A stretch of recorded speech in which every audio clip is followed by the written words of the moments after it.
The era of business AI or generative AI is presenting us with tremendous opportunities for growth and for innovation. We're big believers of the effortless experience, which is the best indicator for customer loyalty. So we are using generative AI to reduce the effort on our customers and on our employees. As customers come into SAP for me, we have all these AI engines that are recommending solutions or providing content for the customer so they can find their own solutions.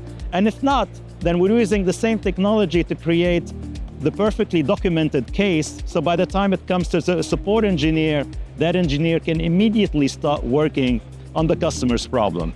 Internally, we're also using generative AI and RPA, which is robotic process automation, to eliminate or automate repetitive tasks so that we are creating more bandwidth for our support engineers so they can service their customers in a better and faster way. So no matter how you're looking at it, generative AI is really going to help us create this effortless and this great experience for our customers. For more information, we really encourage our customers to go to the SAP For Me portal, where there's a wealth of information that they can access to learn more about support.